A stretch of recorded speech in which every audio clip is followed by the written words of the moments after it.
And it's time for Lefties Losing It. Yep, a new year, but the same old crazy left with their unlimited supplies of hate, lunacy and depravity. Let's start in Minneapolis, where the awfuls, that's the affluent white female lefties, are doing all they can to obstruct law enforcement.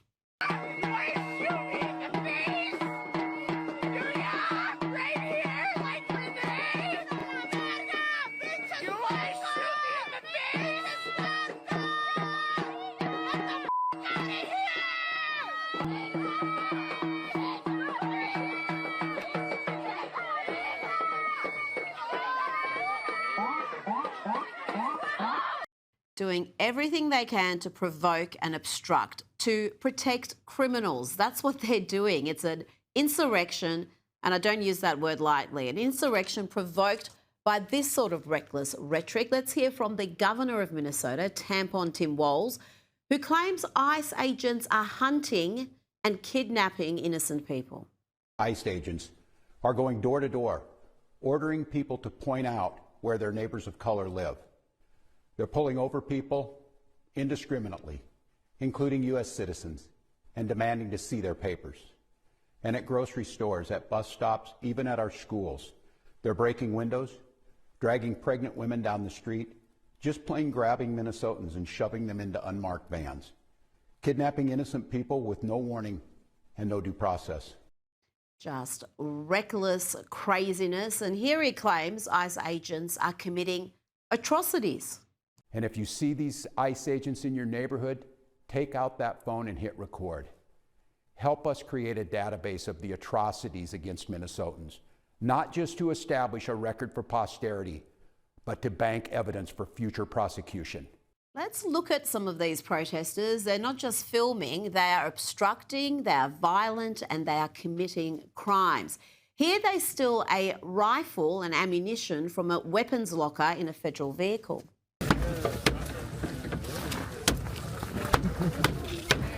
Almost there. Oh, wow.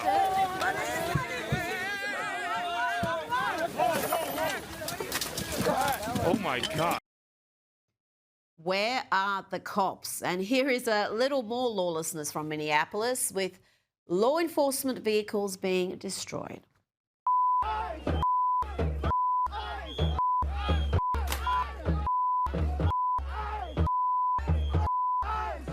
And staying in Minnesota, let's not forget about the billions, yes, billions with a B, defrauded from US taxpayers. Segments of the Somalian community have been cleaning up, running childcare centres without any children. But of course, the media is uninterested in that. They were more eager to run PR exercises from the left, claiming the unprecedented fraud was fake news. But the counter-offensive did not go too well. Look at this woman's reaction when she inadvertently admits there is fraud. And I do see some signs over here that say stop fraud, and I agree, stop it. There are wait lists for these programs that are years long. There is fraud, there is... Oops, and here is another Minnesota mum who freaks out, absolutely freaks out when she inadvertently admits fraud is bad. I understand, fraud is bad.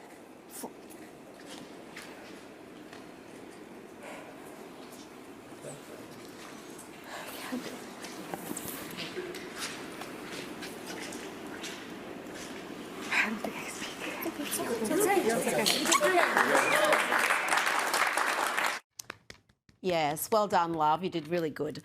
We'll get back to Minneapolis soon, but let's check in with Lefty Heartland, Seattle. Wonder what's been happening there. Here with me all. Hands off Venezuela! Hands off Venezuela! Free President Maduro! La lucha sigue! Libertad, socialismo o muerte! Venceremos! Yes, literally protesting to free a mass murdering dictator. A dude in a dress protesting to free a mass murdering dictator. Clearly, He's not aware of Maduro's attitude to the LGBTQIA++++ community. Meanwhile, despite claims from the left that Republicans are split over Trump's actions with Maduro, the data proves otherwise. Take away CNN's polling expert, Harry Enton. Let me be very clear. There is no rift in the Republican Party. Yes, there are some folks like Marjorie Taylor Greene and Thomas Massie who are quite skeptical of this. They are very much in the minority. What are we talking about here? Well, why don't we just talk the GOP on the U.S. military ousting Maduro? Ipsos, 65% support, 6% opposed. How about the Washington Post poll? 74% support, just 10% opposed. If you look among 2024 Trump supporters, we're talking about 80% support. Let's get back to the madness in Minneapolis. We now have churches falling victim to this lawless insurrection. Protesters stormed a city's church service after claiming one of the pastors there is an ICE agent. Don Lemon was with the protesters, naturally. Let's listen to his report. Have gathered over here. They're in the middle of the church. In the beginning of the church service, the pastor was speaking, and Nikema stood up and said her piece, and then the protesters surrounded her. But this is a clandestine mission. I think they found out one of, according to them, this is according to Operation Pull Up, that one of the pastors here is a member of ICE. And so here we go. You talk to the lead pastor. Yeah. Joining me now is president of the Center of the American Experiment and writer for the popular Powerline blog, John Hinderaker. John, we're now storming a church service, frightening parishioners, surrounding the pastor. What in God's name is happening in your state? Rita, what is going on in Minnesota is an insurrection, a rebellion against federal authority. We haven't seen anything like it in the United States since 1861, when the Confederate States seceded. This insurrection is being incited by Tim Walz, the governor of Minnesota, and Jacob Frey, the mayor of Minneapolis. And it has now spiraled out of control, in part because local police are being held back and are not maintaining order. Invading a church on a Sunday morning, it's an absolute outrage. These so-called protesters are at a minimum trespassing. And if they each spent a week in the county jail, these disruptions would stop immediately, but that isn't happening.